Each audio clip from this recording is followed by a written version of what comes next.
welcome everyone again. So today is lecture 6 of our course on artificial intelligence and cryptography, and we have our guest lecturer Stjepan Picek from Radboud University, who is an expert on side channel analysis, Boolean functions, evolutionary algorithms, artificial intelligence, a lot of things indeed. And today he will give us this lecture about deep learning based side channel analysis, how and why. So the floor is yours. Thank you very much. Thank you very much, Luca. Okay, thank you all. So today we will, let me do it like this so you can see the screen. So today we will talk about first implementation attacks, and then we will specialize towards side channel analysis, and then we will go actually into deep learning side channel analysis to fit the theme of the lecture being something connected with security and AI. So this is just an overview of what we do today, and then let's see where and what is interesting for you. So first, why do we care about implementation attacks? And let's discuss that even before we say what are implementation attacks. So here I show a couple of examples of various devices, embedded devices that you find in real world that you, well, more or less you use, and where security is very important, and then you can do implementation attacks. So for instance, like smart meters, various apps to read your IDs, key fobs, various lockers, mobile phones, public pass, whatever. So all those are examples of the devices we use, and you need some kind of security. And for some examples, it's trivially clear why do we need security. I don't know, for your ID, of course, you would want it to be protected, not only security but privacy. Also for your key fob, of course, you don't want someone else to be able to unlock the door of your car. But then something like smart meter, one can say, oh, well, why would I want to have security for smart meter? Well, because otherwise you could get, if nothing else, a large bill because someone else can change the status and then have more consumption, or maybe it can also turn off your consumption and then cause some other kind of damage because you will have no electricity or whatever. And why are these kinds of devices good examples for implementation attacks? Well, simply because for some of those attacks, we will assume that the attacker has access to the device. And then, of course, if you talk about servers, sure, you could think of it, attacker has access to a server. But if the attacker has access to a server, probably there are easier attacks to do than doing implementation attacks. So it's on reality of the attack. So people also ask, do we actually see examples of attacks, implementation attacks in reality? And here I list a couple of more recent attacks. So November 2019, October 2019, May 2020, January 2021. So all various kinds of side channel attacks on cryptographic devices. What was the goal? Well, after those attacks, the attackers obtained some information, mostly in the shape of the secret information key. So why do we actually get attacks like this? Why are attacks like this possible? Well, the attacks like this are possible because we have what we call cryptographic theory versus physical reality. So Luke already talked about cryptographic algorithms, so you know what are those. And in essence, for good cryptographic algorithms, whereby good I mean those used in practice, they are or they are supposed to be theoretically secure. You know, mathematicians did analysis, people tried to do different kinds of attacks, the attacks were not successful, people concluded, well, the algorithm is secure.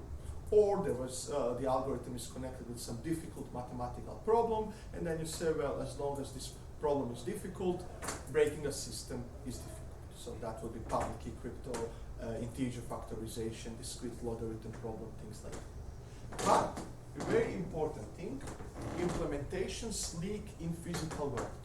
What does it mean? Well, it means all good that you have your theoretically secure algorithm, but you need to implement it or something to be used, and at the moment when you implement it and use it, it will leak some kind of information. And if you can use that information, you can actually obtain secret. So a little bit on different scenarios. Commonly, people would consider, and let's say this is more like Luca was discussing, black box scenario, where you would consider your crypto function as a black box. It will be parameterized with a key, and it would map plain text into cipher text. And then if you would analyze the security in the black box scenario, this will be your classical cryptanalysis. So you would try to find some connections, obtain some information. And your goal will be obtaining secret key or plain text recovery by observing plain text cipher text pairs. But we can go easily to the gray box scenario, and this is when we have our algorithms implemented on real devices. So microcontrollers, FPGA, ASIC, whatever. And then we can actually measure and process certain physical quantities in device vicinity. What device vicinity actually means, it will depend a lot on the type of a side channel we like. So sometimes you really need to be close to the device, like this close. Sometimes you can do remote attack. But commonly people will say you need to be close. And the goal is the same, but the adversary has extra knowledge, being the side channel. And side channel information will relate to all sorts of leakage of algorithm internal computation, for instance, execution time, power consumption, electromagnetic emission, sound, temperature. All those are examples of side channels. And then if you assume limited access to internal computation through side channel window, it will bring you to gray box scenario, and very important, if you think something is secure in black box, that does not mean anything about gray box. Okay, so it's very, and just going back to these different examples of side channels, think of it, you most likely saw at least some of those channels already in practice. For instance, execution time. You are doing some complicated computation. It takes more time versus something simple. If you can connect the execution time with what is happening, you're already getting information. Yeah, power consumption, electromagnetic emission, you cannot really see that. But for instance, sound. You do some complicated computation, your processor will start making more noise. Of course, from that noise you cannot deduce what is happening, but people actually used high frequency microphones and deduced secret keys from the processor noise. Or temperature, again, you are doing something more complicated, your PC will get hotter compared to something very simple. So if you can somehow correlate that kind of information with what is happening, you get extra info to make your attack more powerful. So when we talk about implementation attacks, there are commonly three categories of attacks. There are the side channel attacks, there are the fault attacks, and there are the microcontroller. Today we will talk only about side channel attacks because we don't have enough time to cover everything. So after I already talked about implementation attacks, side channel attacks, let's give a definition. What is implementation attack? Implementation attacks are those attacks that do not aim at the weakness of the algorithm, but at the weakness of the implementation of the algorithm. And side channel attacks are implementation attacks, and they are passive, non-invasive attacks. What does it mean, passive and non-invasive? Well, passive means, this floor is really creaking. Passive means you only observe, you do not change. That's a huge difference between side channel attack and fault injection attack. In a side channel attack, you would observe the execution, and then based on that information, you would get something. In a fault injection attack, you would force the device to work abnormally. That's why the attack is called fault injection, because you inject a fault. And by injecting a fault, you get some information. Non-invasive means we do not need to open the device or to change the behavior of a device in such a way that maybe later the device will be constantly stuck in doing wrong calculations or something like that. And today, side channel attacks are actually one of the most powerful categories of attacks on crypto devices. So compared to theoretical cryptanalysis, side channel is potentially, because of course we can also defend against side channel attacks, much more powerful. So taxonomy-wise, we have active and passive attacks. Like I said, active is the exploiting abnormal behavior. You insert a signal, which is a fault injection, and passive, where your device operates within specifications and you read hidden signals. So what are the goals of the attacker? So why do we do attacks like this? Well, multiple reasons. The simplest or the most trivial one is secret data. There is some secret information you want to obtain. And this is basically the setup I will discuss today. But just be aware that it works for everything, you know. There is a secret. Is it a key, or is it, I don't know, your credit card number, or any kind of information you can deduce. So it's just secret information. You could also get location, so where a person is at some time. That's also valuable info, potential. You can also do reverse engineering, so use side channel attacks to reverse to understand what kind of algorithms is actually used. You can combine it also with theoretical cryptanalysis to have more powerful attack, and so on. So a bit history lecture. How did it all start? Well, already Tempest in 60s, people noticed that computers generate EM radiation, and that will leak information about the process data. So it's a well-known concept for now 60 years. In 65, there was a recorded example of a cool attack in practice, where MI5 used a microphone positioned near the rotor machine used by Egyptian embassy to deduce the position of rotors. And by doing it, the attack was successful. Since maybe you don't have much background on crypto, just to explain, you know what rotor machines are, like Enigma, used in Second World War. So it's a device with some cogs, and then depending how you position the cogs, you get different mapping from input to output. Basically, you know, just think letter maps to this letter, that letter maps to that letter, and so on, so on.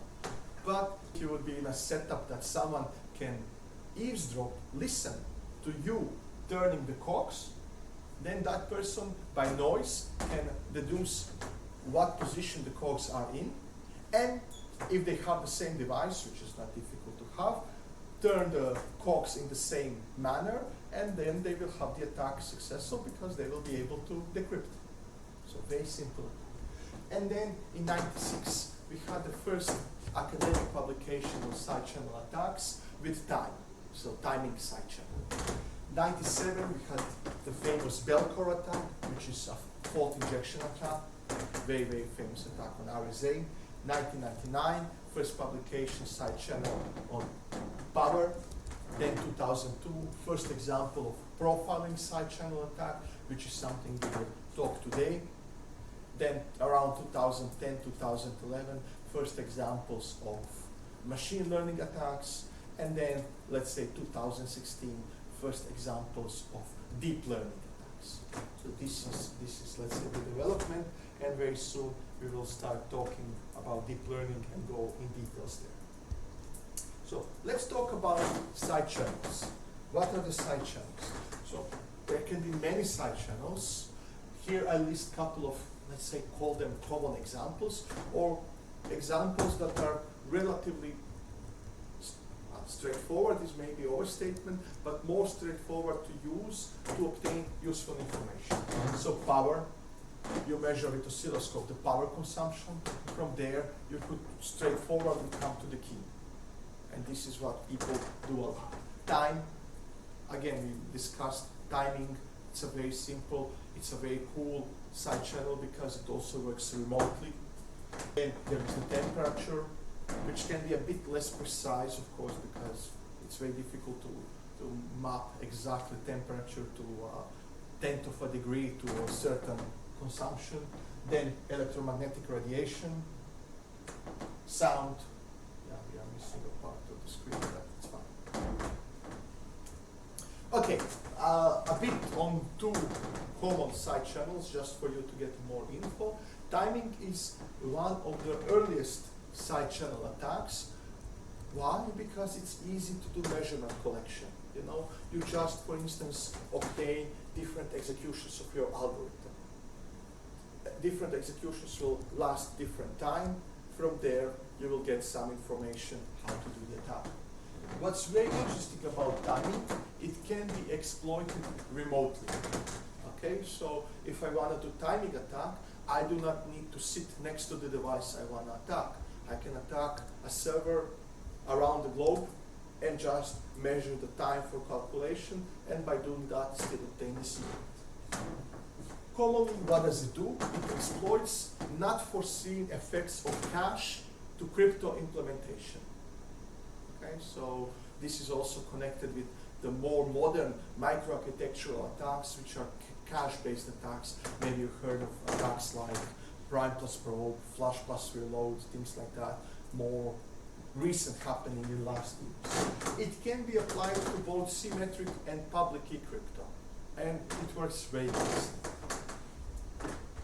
So here it's a simple example of a timing side channel for your software for PIN code verification. You know, you go to the ATM machine and you want to withdraw money, and you need to enter the PIN. And how is the PIN checked? No, the PIN is not checked like this, luckily, because that would be that. But I mean, this was the setup that worked before we knew about it. So could someone tell me what is the problem here and how we solve the problem? So what would be the problem? What kind of timing effect could we see that could be problematic, that would give us information about the PIN? I mean, if I put the wrong PIN, but maybe the first part is correct. Excellent. Indeed. I the time, yes. And then I figure out that at least the first part is correct. True. If also the first part is wrong, yes, the algorithm is going to break immediately. Excellent, exactly. So I mean, it's a matter of milliseconds, I guess. Yeah, but I mean, you would not see it by eyes, but of course, with decent equipment, that's easy to notice. Indeed, check how if statements are given. So if first digit is okay, you continue to the second digit, otherwise you stop. So if you make a mistake in the first digit, it will last shorter than if your first digit is correct. Yeah. The same goes for second, third, fourth. And think of it, it's a trivial example, but the speed up or the difference in timing execution or the difference in attack performance is tremendous. So there are 4 digits. If you would do exhaustive search attack, you would need to check 1,000 options, in essence, to be sure what is happening. If you are doing attack like this, well, 10 digits for the first, 10 for the second, 10 for the third, 10 for the fourth. The difference is huge, and the attack is successful. How would we defend against it? Well, something that is very easy to do. We could do constant time code. What does it mean? Well, the code that takes the same time whether it's something correct or wrong. So you would just put some conditions, some dummy operations that will happen even if your entering is wrong. But what would be the problem with that kind of defense? Well, in essence, your execution will last longer. Okay, and I know this is a very simple example, so one would say, who cares? But think about crypto, where we are all the time talking about speed, and some calculations anyway take long time, and now you say, well, they will take even longer time because you run a constant time code. Yes, it's a potentially an issue. So this is just a lesson for the perspective of the whole lecture, because we will not have time to talk about defenses against side-channel attacks. We do know of many defenses. We do know how to defend against side-channel attacks. It's not like we are helpless and anyone can attack. No. All the devices we use actually are protected. But the problem is, well, potential problem is there is always a trade-off. So there will be a cost you will need to pay for that protection. Either your algorithm will be slower, or you will need more memory to implement, or you will need extra randomness to provide that randomness for your security countermeasure. Something will need to happen for you to obtain that security.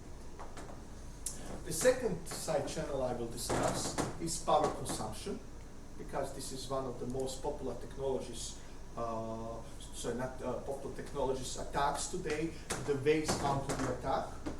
And today, CMOS is one of the most popular technologies for the chip design. Okay, so everyone is using CMOS. And CMOS circuits exhibit several different types of leakage. And for instance, you have charge and discharge of CMOS load capacitance, and that will lead to side channel leakage. Okay? It's basically your dynamic power consumption. This is the power consumption that happens because you need to invest something to change a bit from 0 to 1, or from 1 to 0. So you are investing, that's the dynamic power consumption, those changes. From that information, you will actually obtain info how to obtain secret information. And power analysis attack exploit the fact that dynamic power consumption depends on data and instructions that are processed. Okay? Both data and instructions being processed. And like I said, it's basically your transitions from 0 to 1 and from 1 to 0. So, how do we model the leakage? Because I said we use power to attack. And then the question is, but what does it mean we use power to attack? How would you actually do it? For instance, we use the number of transitions to model the leakage. And the common option would be to use Hamming distance leakage model that would count the number of transitions from 0 to 1 and from 1 to 0. For example, you would have a register R that will store the result of AS round, and initial value V0 would get overwritten with new value V1. Okay? And the power consumption because of that register transition from V0 to V1 is related to the number of bit flips that occurred. So you can easily model it as the Hamming distance between V0 and V1, which is the Hamming weight between V0 XOR V1. Okay? And this is a leakage model we will commonly see in hardware implementations, something like FPGA AC. This is just the depiction of this holding register. The second example is, for instance, what would happen in a microcontroller. So you would have a register A, and it would contain the value V0, and there would be assembly instruction that would move the content of that register from A to B. And that instruction will transfer V0 from A to B via CPU, so using bus. And typically, your bus will be pre-charged to all zeros or all ones. Not important. This is called bus initial value. And then you model it the same as before, so it's the Hamming distance between the initial value and the new value. But since the initial value is all 0, it's the Hamming weight between all 0 XOR new value, which is the Hamming weight of value. So this is very simple leakage model called Hamming weight. The previous one is called Hamming distance, and this one is something we commonly see, for instance, in software implementations like ARM, AVR, and so on. So, how does it look? Modern setup for side channel attack, it's something like this. So here you have the target, the device we want to attack. Here is the probe, so we do electromagnetic emission to be more precise. Here is the trigger, something that allows you to have synchronized measurements. Power source, oscilloscope, basically your device is running encryption, AES encryption. You are measuring, you are storing the power measurements. By using that information, you are guessing the key. That would be the second. So, how do we divide side channel attacks? Well, we divide side channel attacks commonly into two categories. Into direct attacks and two-stage or profiling attacks. Direct attacks are simple side channel analysis, differential side channel analysis, higher order attack, and so on and so on.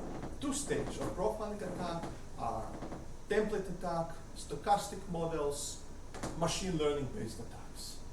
So since the title of this lecture is on AI and well, deep learning, so you can immediately see we will actually be somewhere in this category for the rest of the talk today. But before we go into deep learning based side channel analysis, the question remains, how do we assess if the attack is successful? So, you do the attack, and then how do you know how successful your attack is? And of course, you could say trivially, well, I'm the attacker, I will break the target. If I break the target, I will have the key, I will know how to decrypt, and that tells me I'm successful. But it's very binary. Then either the key is correct or the key is wrong. But so while this is ultimate measure, it doesn't give you much precision, because there will be tons of not correct attacks because the key will not be correct, but that doesn't mean all of those attacks are equally bad or equally good. So we need to have a measure that will tell us, actually, are we learning something, or is our key a random key? So for that, commonly we will use scientific metrics, and two most common examples of scientific metrics are success rate and guessing entropy.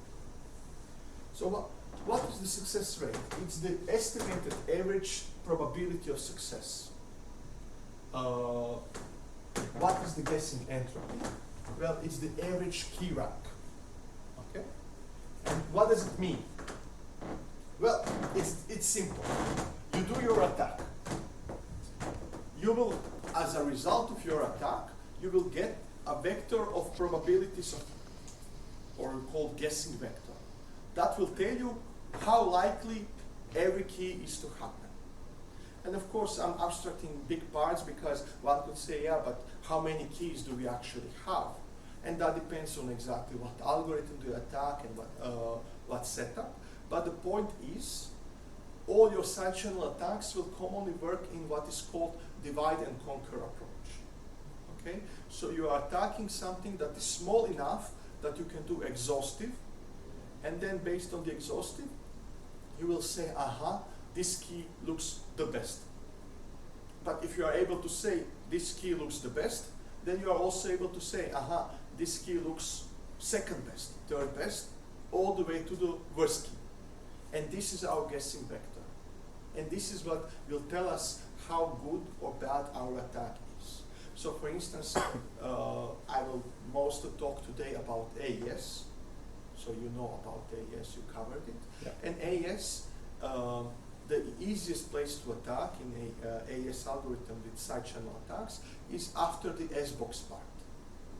And our S-box is a mapping from 2 to the 8 values, so 256 values, into 2 to the 8 values, again 256 values. And there is 16 S-boxes if we talk about AES 128, the smallest AES size, and this is our divide and conquer approach. We can attack every S-box separately. So let's say we will be in future attacking only one S-box, because if we can attack one, we can attack all of them. On average, it's the same effort. So our key guessing vector will have 256 values. So what is the probability that key 0 is correct, that key 1 is correct, key 2 is correct, all the way to 255. And then you sort it from the most likely to the least likely. Okay? And then what is your key rank?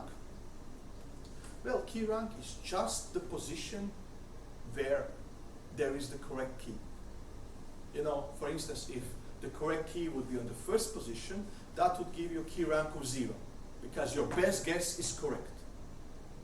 If your key rank, you would say my key rank is 255, that would mean you predicted as the worst key, the key that is actually correct. Already there we see a huge difference how we can check how good our attack is. It's not the same if your best guess is correct, or your best guess is on 50th position. And of course, you know, if your best guess is not correct, maybe your second best guess is correct. And that is still very good attack, because you could still try second best, third best. But if your the correct key is on 100th position, that's almost random, because random is half of 256, so 128.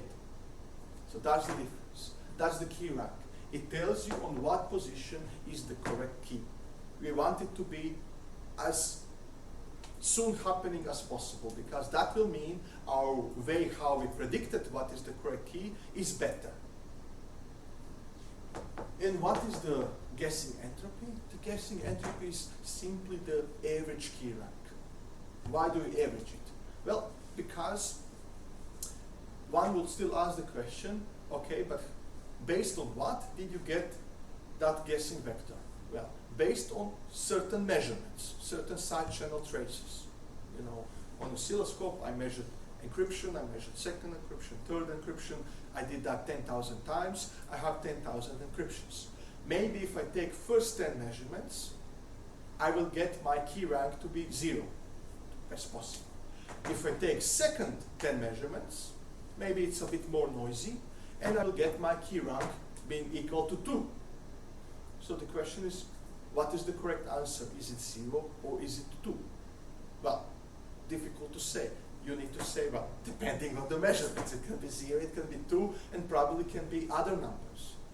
But when you average it, you get better estimate of how powerful your attack is. And this is your guessing entropy. So this is just the explanation of that. So we covered it. So in essence, I will also mention here only the last sentence. To calculate key guessing vector over a number of measurements, you will commonly use log likelihood principle. What does it mean? Well, think of your side channel measurements. Like I said, I gave you example, you have 10,000 measurements, okay? And then for each of those measurements, you say what is the probability for every possible key guess. And since we are attacking AES, there is 256 probabilities. So think of it as a matrix of 10,000 times 256, you know, and then you would say for measurement 1, the probability that the key is 0 is 0.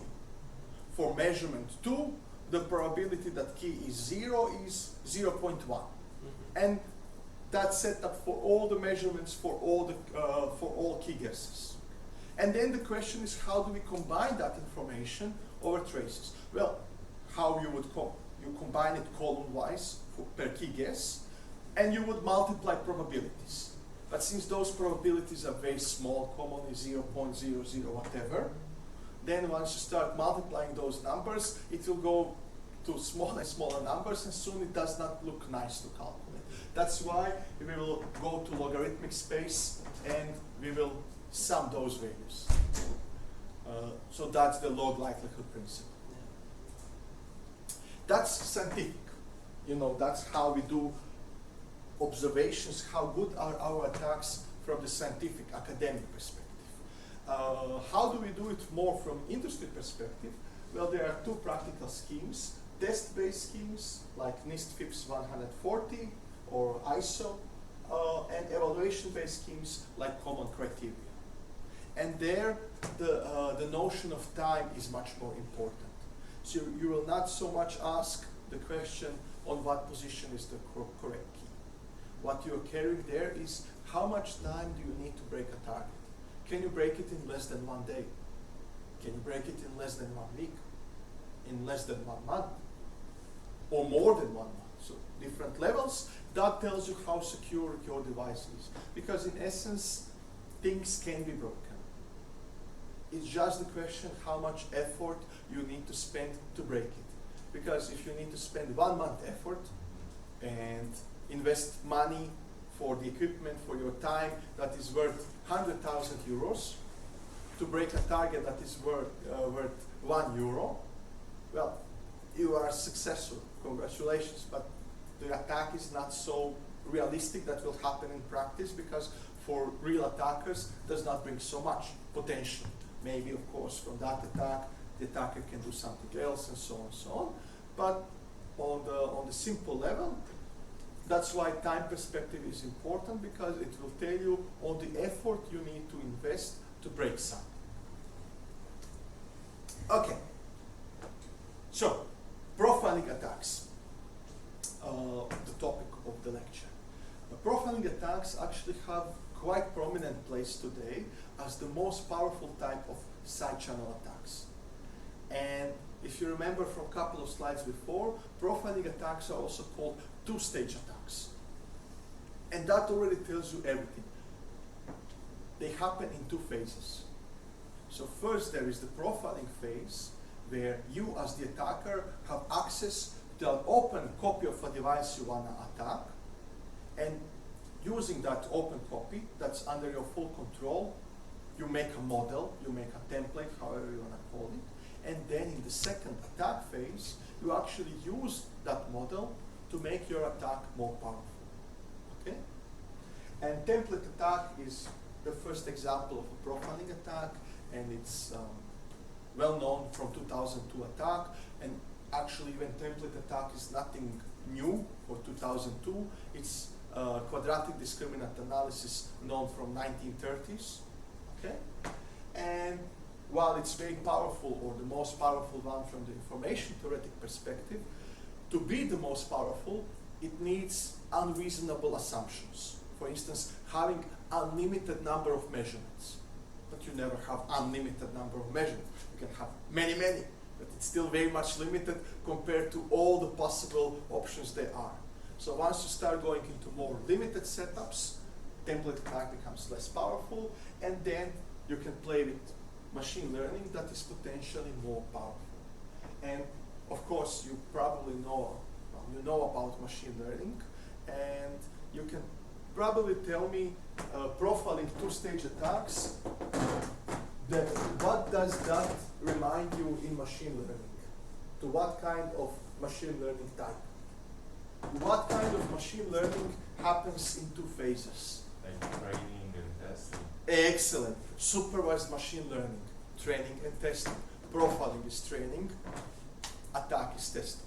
So exactly, people recognize that, and they started using machine learning in exactly that setting.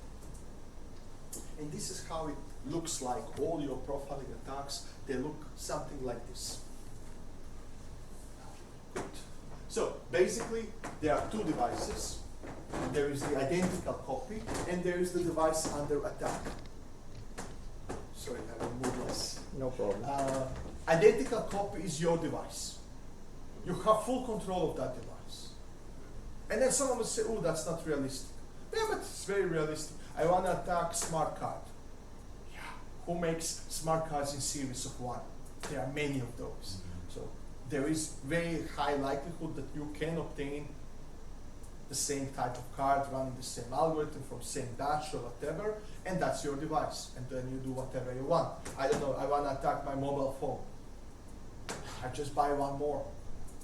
That's more easy. Fine, maybe I will spend a couple hundreds of euros, but it's very much doable. So what do I do with my identical copy?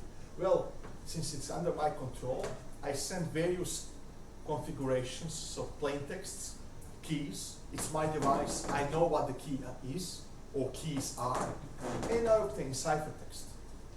Okay? And while doing these calculations, I also record, for instance, power consumption. And I also bring that to my PC. And I build a model. You know, I say, well, I'm now trivializing it, but think of it like this. When your key is 55, you will see power shape like this. When your key is 56, shape will be a bit different. This is what you are basically doing. You are somehow doing simple, well, templates matching. And then we attack different device that is hopefully as similar as possible to the device that we want to attack. We still send different plain texts. Now the difference is, of course, we do not know the key. because if we know the key, we don't need to do the attack. And we see the cipher text, and at the same time, again, we are measuring the consumption. We bring that again to our machine, and now we are basically doing the attack phase, where we are saying, based on the plain texts that we send, based on the power measurement, what could the key be, and look for the similarity. And then for the key that is most likely to happen, we say, well, we guess this is the correct key. Okay? So this is the setup for all our attacks, profiling attacks. What is important to mention is that two-stage profiling attacks are more complicated than direct attacks. Direct attacks are happening in one stage, so you just make measurements and you try to guess the key. Okay? Why is more complicated? Well, if nothing else, you need to have access to the copy of a device. So someone could say, okay, if it's more complicated, then why would we want to do it? I mean, it's more effort. Well, because the attack can be much, much, much more powerful than direct attacks. If you make a good model, maybe you will need only a single measurement from the device you want to attack to guess the key. With direct attacks, there is no way you can break it with that you get the key with a single measurement. If you talk about crypto, no way. I mean, all those direct attacks are basically statistics. So you will need thousands, tens of thousands, millions of measurements for some kind of statistics to tell you, this is the likely key. So that's the difference. If you make a good model, there is a chance you will break the device with a single measurement. And of course, when we start saying if you make a good model, then it's clear that people do tend to move towards deep learning, simply because, with deep learning we have more capacity in models, we can handle more measurements, our measurements can be bigger, we can do this, we can do that, we don't need pre-processing, whatever, and hopefully we make a very good model and we break the target. So that's the thing. This is a lot of text. Sorry. This is just to explain plain template attack, which is again very connected with profiling attack. So basically, you would have your copy of a device. You would record a large number of measurements using different plaintext, using different keys. You would require information about every possible subkey value. Otherwise, your model would not be complete. Think of it in this way. You have a machine learning model to predict cats versus dogs. But you never give any training examples of cats. How do you expect it to later say it's a cat? The same goes for crypto. If you never give examples of a possible key, how do you expect it will say later it's that key? Yeah? And then you create a template of the various operation. And what is template? Well, it's a probability distribution. Okay? And then on a device to be attacked, you record a small number of measurements and use different plaintexts, and you apply the template to the attack traces, and for each subkey you record what is the most likely key guess, and if your template is good, then maybe you can break it again with a single trace. And then, of course, template attacks can also have some issues. They can become unstable. Not so important for this discussion. Just for you to know, not everything is great. There are issues.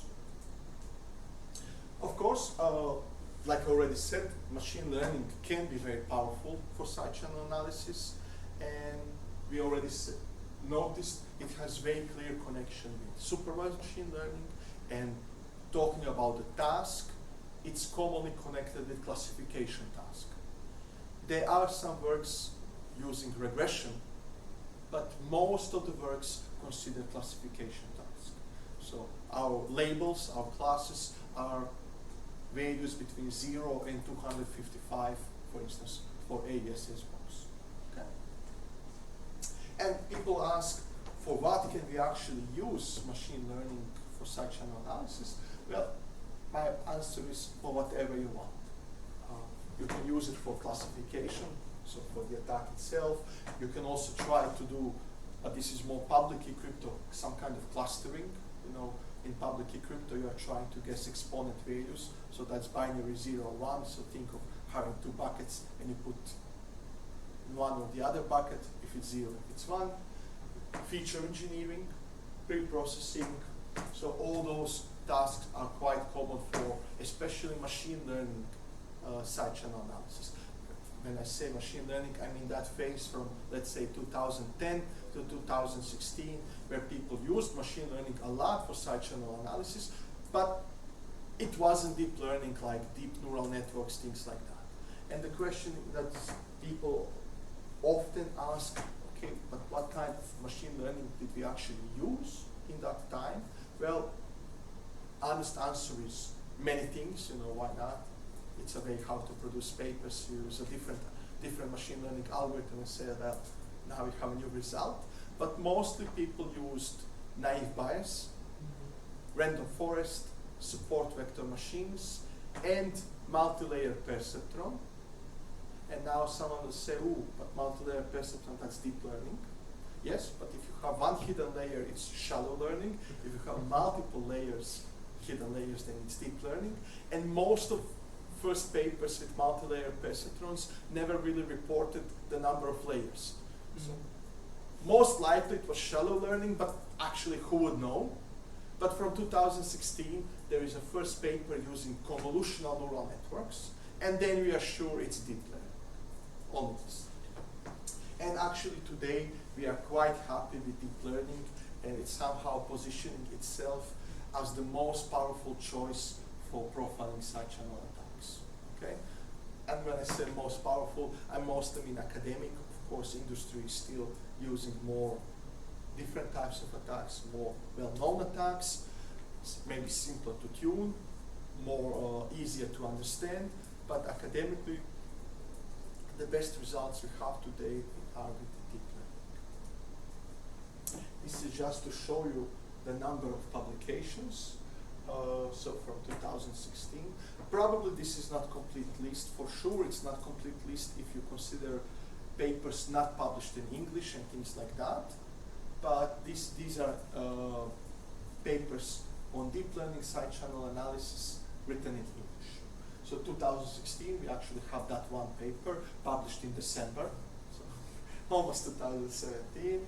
In 2017, we had like 2 papers. I think here was like 5 or 6. And 2022, it was around 80 papers, 82 if I'm not mistaken, which is a decent number of papers. For 2023, we don't have info yet, we are gathering, but I can tell you, looking good. So it seems we will still have increase. Why is this important? Well, simply to show you the domain is active.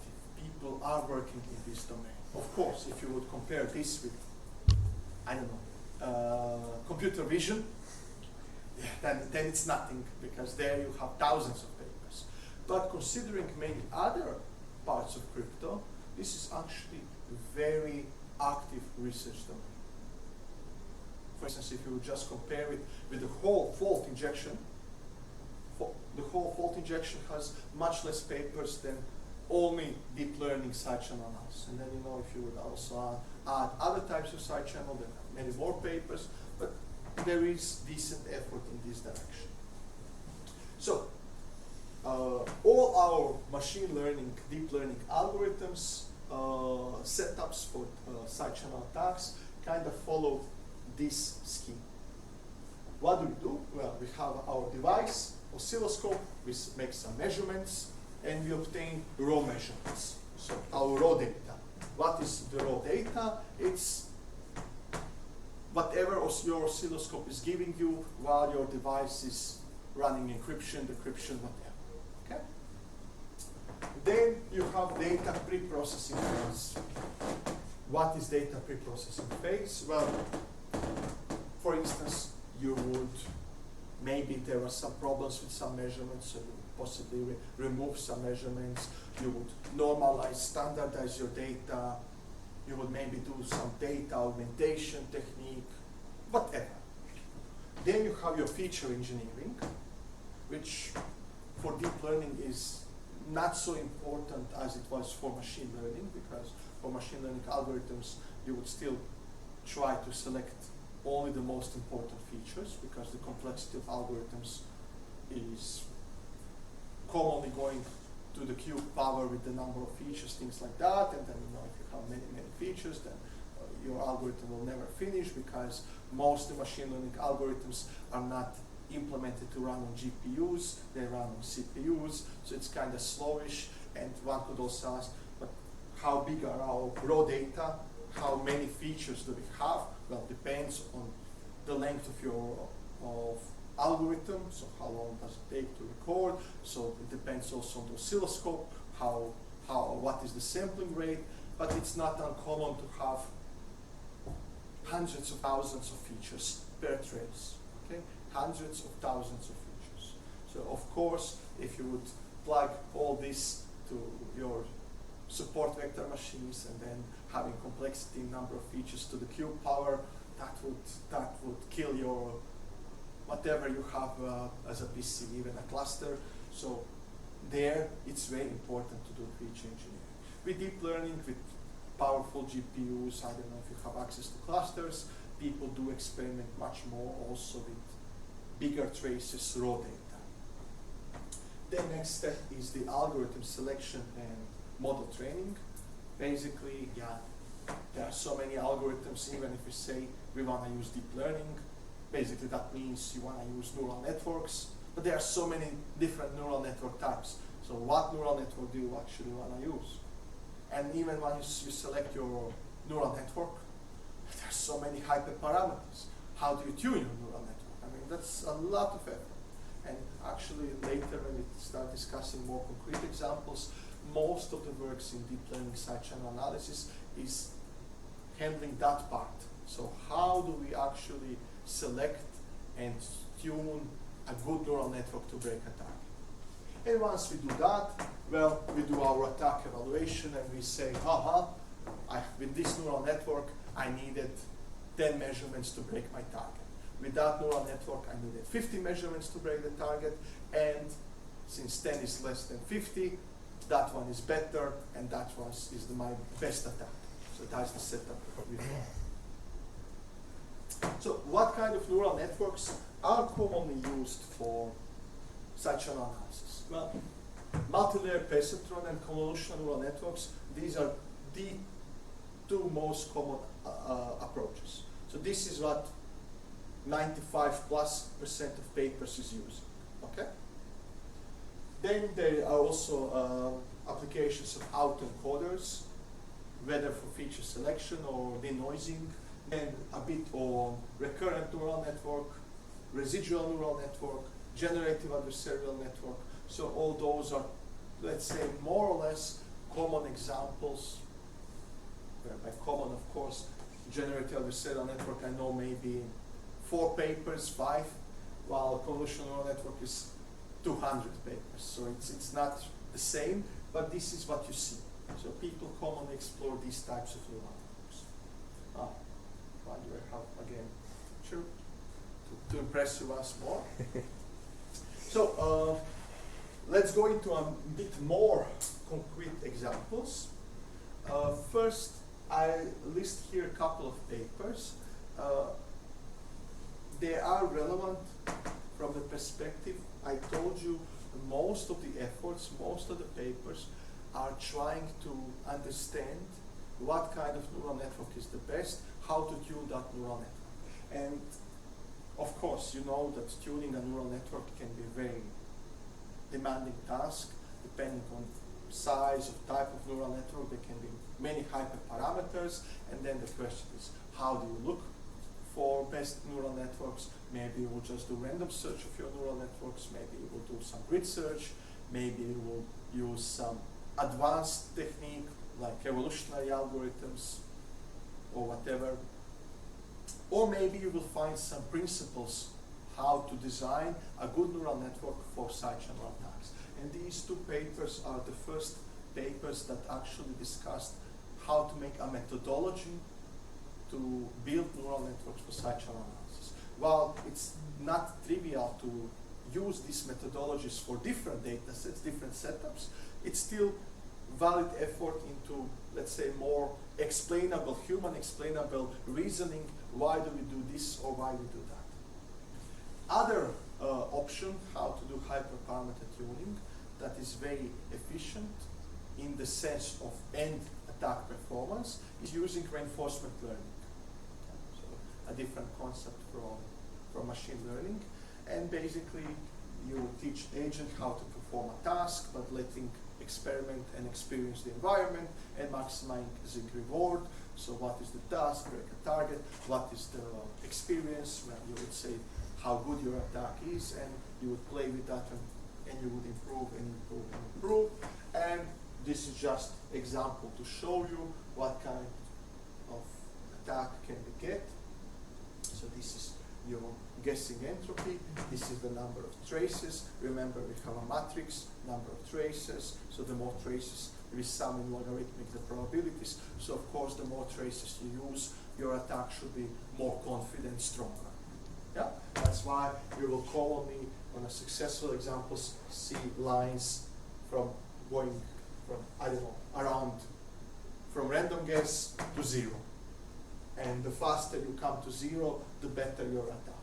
So, for instance, this is a data set that is protected, so even has countermeasures against attacks, but with deep learning we can easily break it. So you can see here we are breaking this data set with 100 and something traces, which is very, very efficient.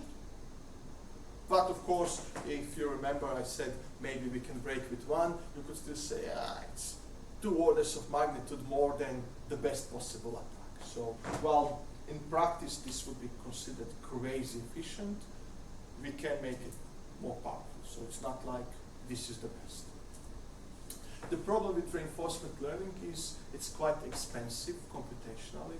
So it takes a lot of time, effort to tune it and to run experiments. So even on clusters, it takes decent time. And then simpler option could be, for instance, you could use Bayesian optimization. So I'm now trying to give you various flavors of AI used for such analysis. So you basically have a probabilistic model of a function, which is the surrogate model, and then you model it, and then you obtain some kind of acquisition function for Bayesian optimization. And this is simpler process, basically optimization, you do model training, you evaluate, and you attack with the best model in the end. And you get somehow the results like this. This is less important what is matrix mean. Key rank you kind of already know. LM, I don't want to go into that, it's too complicated for this lecture. ACC is accuracy. Something very standard for machine learning, something very confusing for side channel attacks. And you can see the performance, fine, the scale is different, but can be very similar to what we showed with reinforcement learning. The main advantage here, this is computationally much simpler. We can find the models like this in matter of hours. Well, with reinforcement learning, we need days. So quite a huge efficiency improvement. But again, we can still say, well, the attacks are good, but not even order of magnitude to the optimal. You guys already checking the time? No.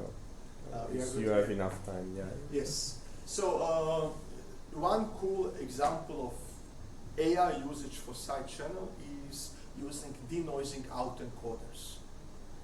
How do we use and why do we use denoising out encoders in side channel?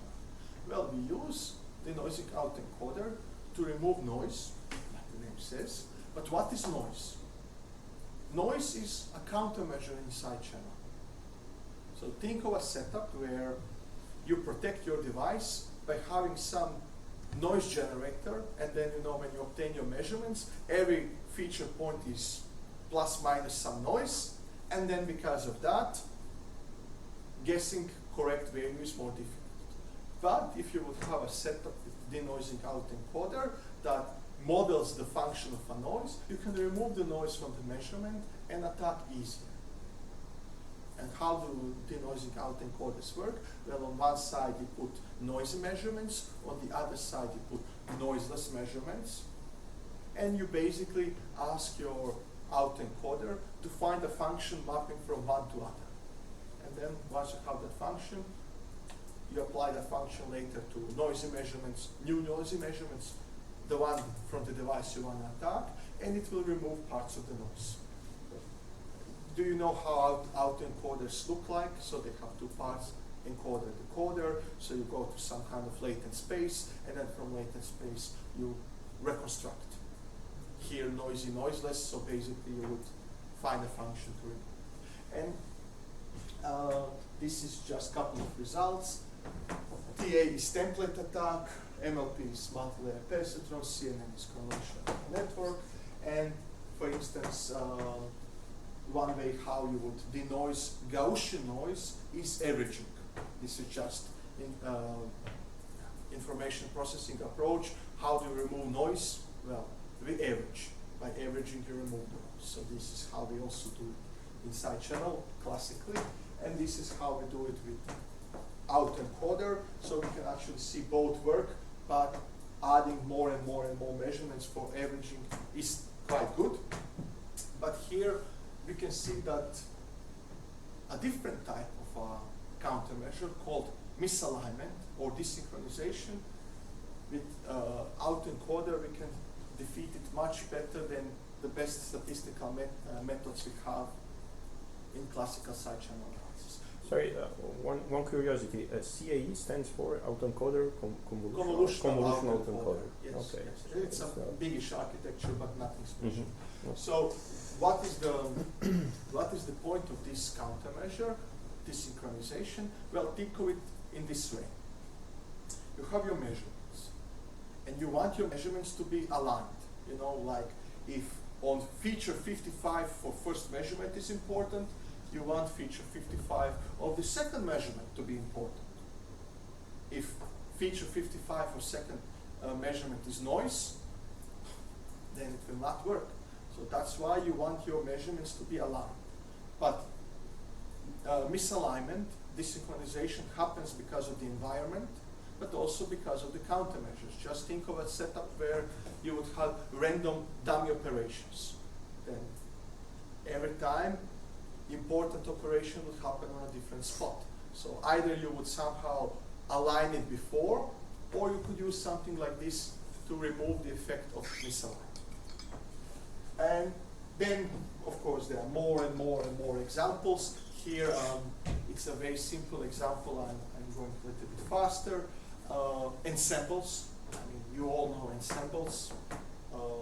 What is the most famous ensemble algorithm you know? Random forest, exactly. And random forest is what? It's just an ensemble of decision trees.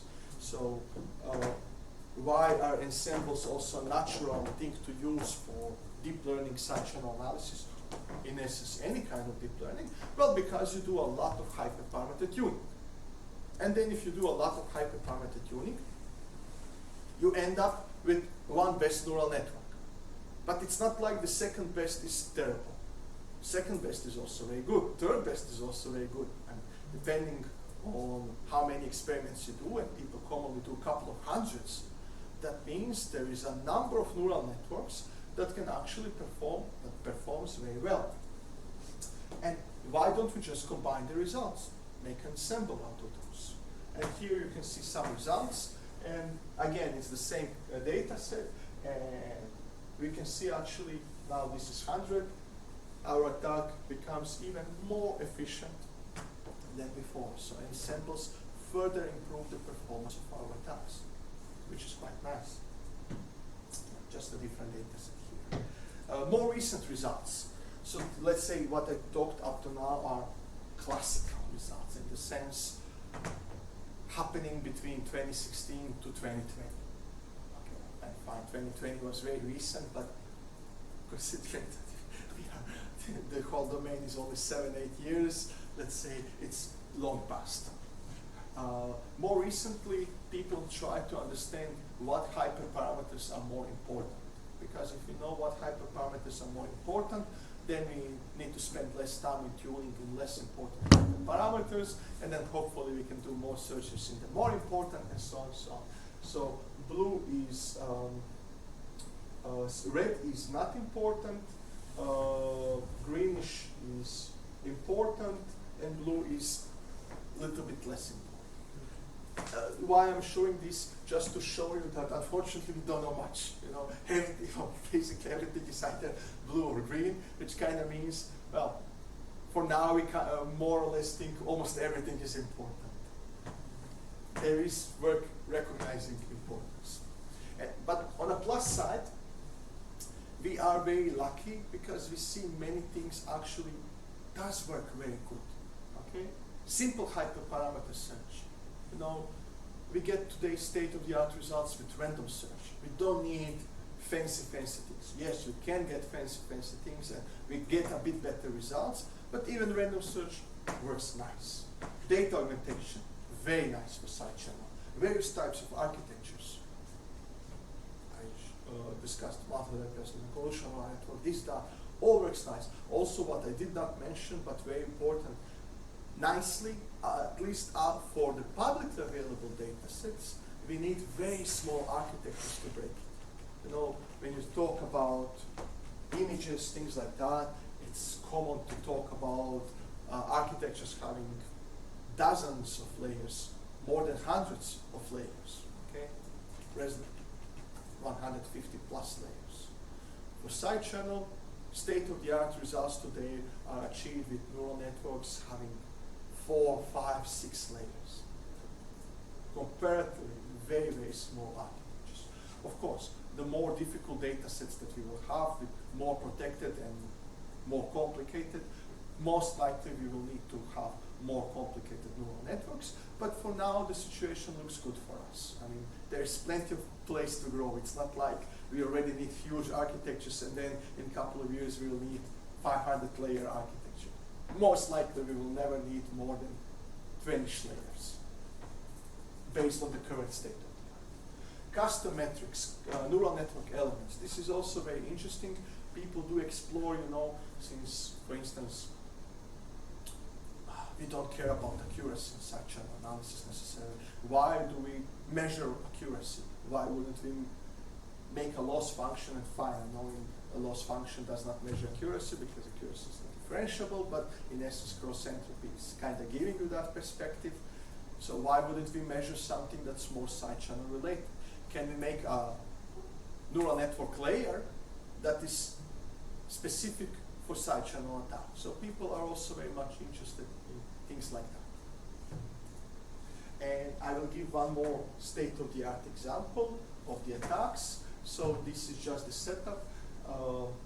We can discuss 3 different setups where either you know what features you want to select because it's a white box attack, you know everything about the implementation, or you are what mostly people do in side channel. You say, well, this is the interval I like.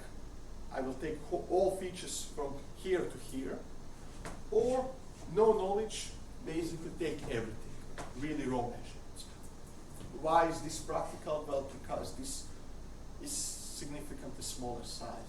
If I said features, we can have million features. Well, saying I will plug in million features to my neural network, that will be exhausting process for neural network, regardless of the complexity. It's simply a lot of data.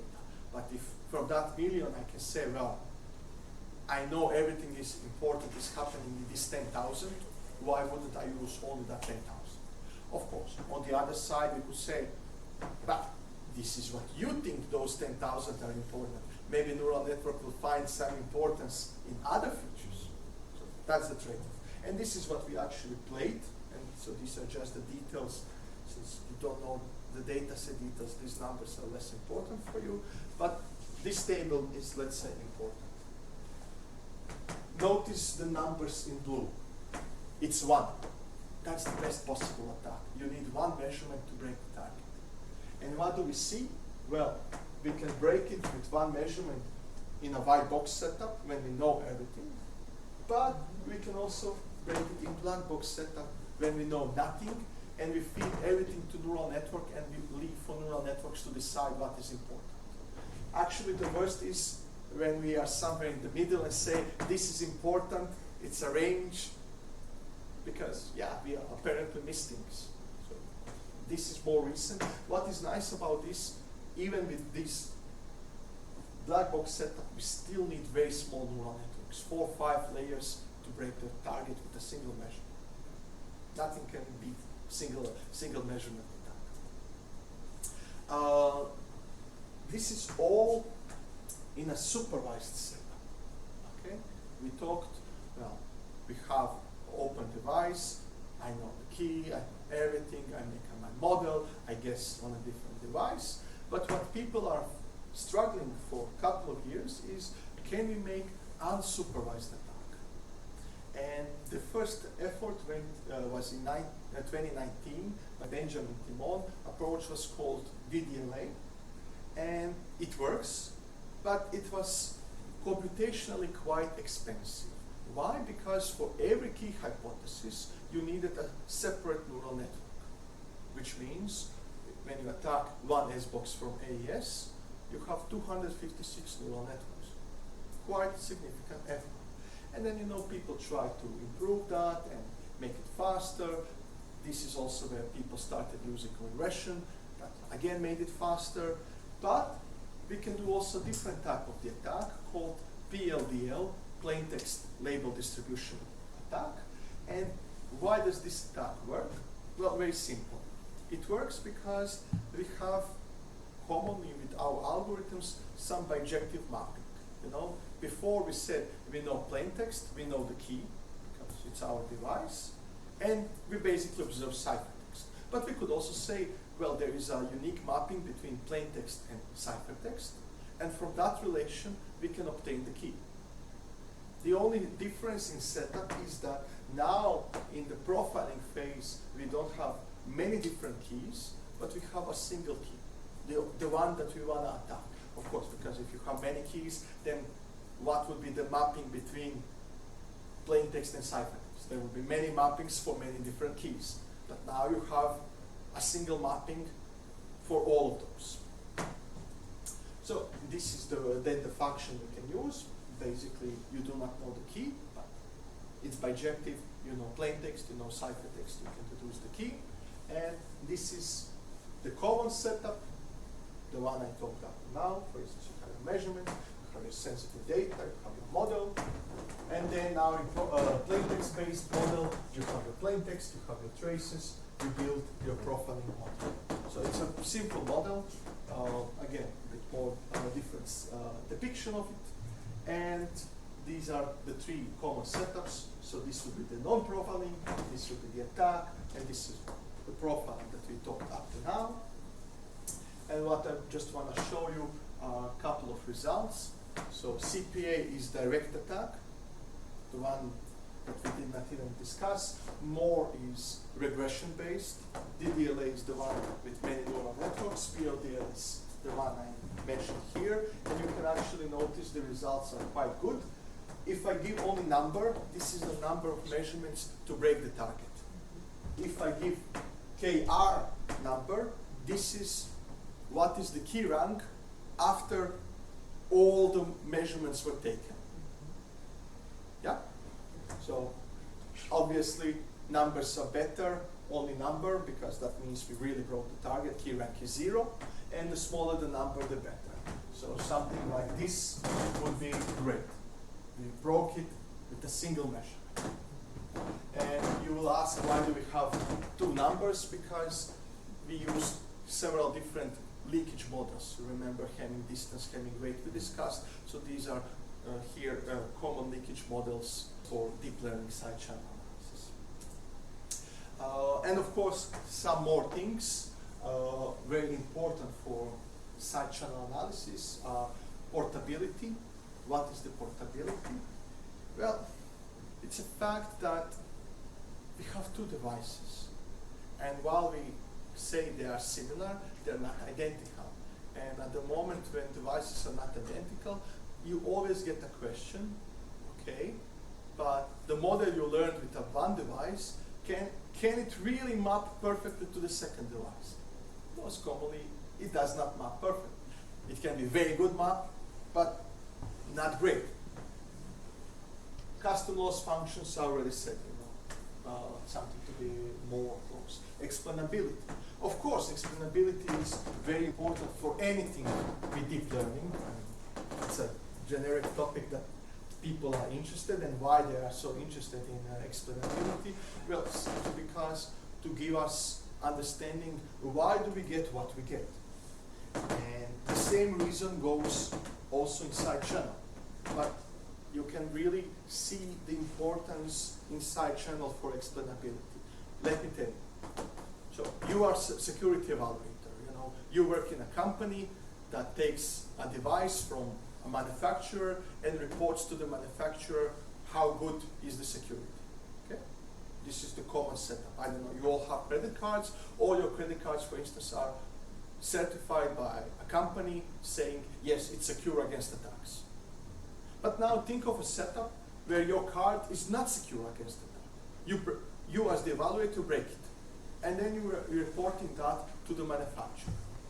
And you say to the manufacturer, yeah, your device is not good. I broke it. Manufacturer will say, oh, that's bad news. I mean, now I need to make a new device, go back to the step one and whatever. But what is also very important, the manufacturer will ask, but what's wrong? How should I improve it? How should I correct? I mean, is it just that I did not include enough security countermeasures? Or is it maybe that I did use enough countermeasures, but I made some stupid implementation mistake? I maybe coded it wrongly, and because of that, I have the attack. And what happens? You as the evaluator, you say, oh, well, I don't know. I use deep learning. Deep learning broke it, but I have no idea why and how. That's why we need explainability for side channel, because we as the evaluators, of course we want to tell is it secure or it's not secure. But what we want to say even more is if it's not secure, why it's not secure and how to make it more secure. Yeah? And just a couple of challenges and then I finish. So when we talk about raw data, so measurements, most of the targets that we evaluate today are software implementations and offering limited countermeasures. And that we are breaking very nicely. It remains open question how difficult it is to break high order protected data sets, maybe also from hardware platforms that are more noisy, things like that. So that's one challenge. In pre-processing, well, there are many papers using this or that and saying, well, this is great, and my technique is better than your technique, and then new papers saying, yeah, but my technique is better than both of your techniques. You know the usual cat and mouse game. Unfortunately for side channel, we have very little info. What do we actually need for data pre-processing, or do we actually even need data pre-processing? So, do we need data augmentation? If yes, when? And how do we augment the data? Can we just use random, or do we need to use some data augmentation that's very specific for side channel? For feature engineering, do we need feature engineering? I mean, I told you, it seems the latest results, it's better without feature engineering. Are we really sure that's always the case? That's something still to be seen. For algorithm selection, what neural network to use, how to tune the hyperparameters. While the results are good, again, the data sets we use are kind of simple. So once we start using much more complicated data sets, maybe we'll actually see the perspective that we cannot break it. And then if we cannot break it, we need to ask the question, is the problem that we cannot break it simply because deep learning doesn't work? Or we need more powerful neural networks, so different types of neural networks, and then more tuning on this or that. Model training, yes. What are the most important hyperparameters? Do we need custom neural network elements? How to prevent reduce overfitting, which seems to be a very significant problem inside, well, in everything, but also in side channel. Mostly when you read papers on side channel analysis, deep learning based, If you see a bad result, you will see explanation overfitting. It's a question even, can we just blame overfitting on everything? Or are there more problems, but overfitting is easy to blame? In attack evaluation, well, what we are interested in side channel perspective, it's not necessarily machine learning metric.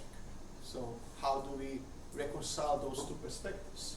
Can we find a universal model? Because now we are having a setup where we need a model for dataset 1, a model for dataset 2, a model for dataset 3. Every new dataset requires a new model. Can we find something that works nice for many things, and sure, maybe we tune it a bit. But you know, something like generic, and then you do some fine tuning and you are done. So that's all interesting. Of course, like I said, explainability. How do we break a target? Why do we break a target? Especially the targets is protected. How did neural network learn to remove the protection? That's a very interesting question. You know, how did it? You know, a simple countermeasure is you take. So Luca will also talk about multi-parity. Yep. So for instance, this is a similar concept you have in side channel. You have your secret information and you XOR it with random value. Okay? And then, unless you know also the random value, you cannot get your secret information. And this is how masking countermeasure works. For instance, Boolean masking, you XOR your random variable mask with intermediate value. To remove that countermeasure, you need to know both. How does the neural network do? Because neural networks do break masked datasets. So neural networks somehow learned also to do that. How, where, what layer, in what way? That's all very much open, and hopefully explainable AI would give us some answers there. And finally, to conclude, deep learning is efficient, is powerful in such an analysis. Current results are very promising because we can break protected data sets even with very small architectures. What's less clear is how what we do currently scales to more difficult targets. And it's not easy to select the most promising approaches from all that's available. Now you have 250, 300 papers. Basically all those 300 papers claim this is the best. Once you start in the domain as a new player, well, what is the best? It's easy to say, well, I compared 3 hyperparameter tuning options and this one worked the best. But if I ask you, do you want to invest more effort into hyperparameter tuning or data augmentation? That's a very different category to compare. We know nothing. And in my opinion, still the biggest challenges are unsupervised deep learning based side channel analysis, where we are having good progress, and explainable AI, where we are struggling, we are doing something, but realistically we are explaining only bits and pieces. But considering how difficult explainable AI is, it's also very difficult to expect, you know, in a couple of months, we as the very small domain or small community, which are mostly also not experts in AI, can find great explainability technique that works and explains everything. That's, of course, not a realistic thing to have. And with that, yeah, I conclude my lecture. If you have any questions, I will be very happy to answer. Thanks. Thank you. So, any questions? I have probably a quick one that Sure. was maybe partially already answered with Sure. the noising out encoded Yes. part, I guess. But let's say, for instance, in the profiling to stage attack, okay, so there is the leakage measurement part, and we have 2 devices that are basically the same. Yes. But I guess I was wondering, are external variables actually an issue Yes. in this phase? Yes. That, for instance, this is my laptop, and it's here in this room.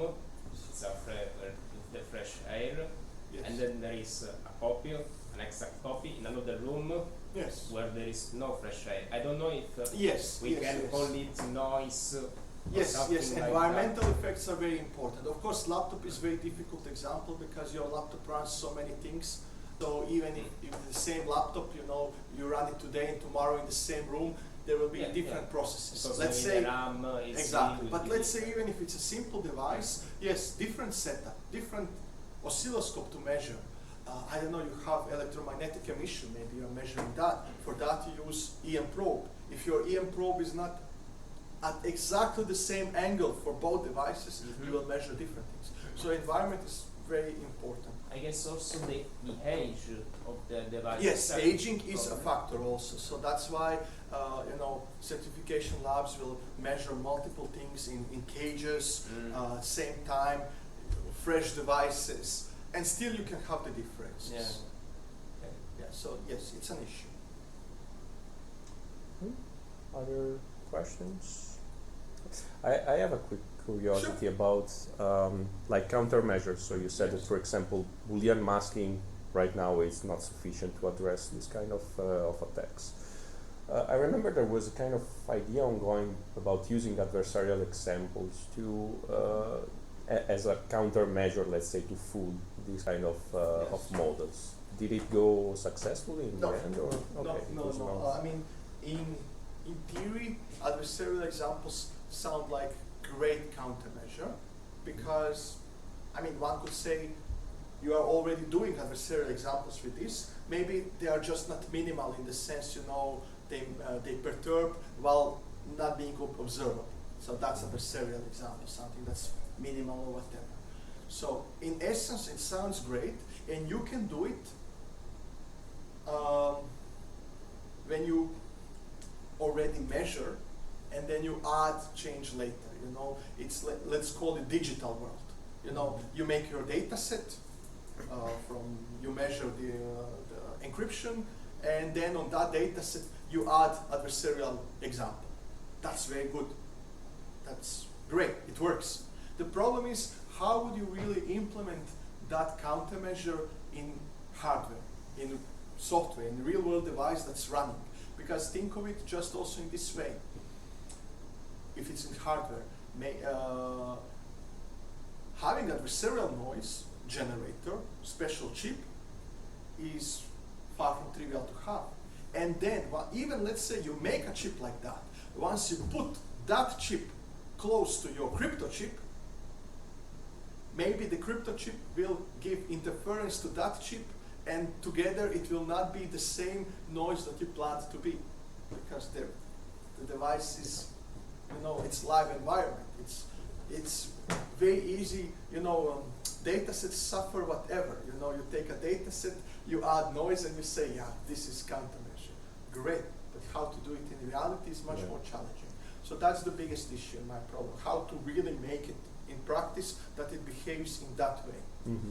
So nice in theory, but yes, in practice it's the same with adversarial examples. I mean, just think of it, if when you talk about security of AI, that most of the papers consider attacks in the digital domain. You know, like I have an image of a dog and I put a black square, and that's an adversarial example.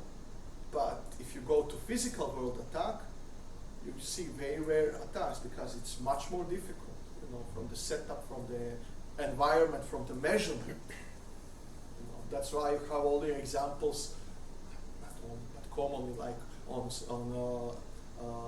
traffic signs, which are still somehow quite stable. You know, no one changes the angle of traffic signs, and people still try to make images at the same angles and everything. The more wild setup you have, the less you know what happens. And then once you start talking about crypto, which can be used in any environment, and it's a smart card which can be, you know, in your pocket, it becomes very difficult to know what is actually a good adversarial example. Okay. Yeah. Good. Thank Good. you. Thanks Thank again. you.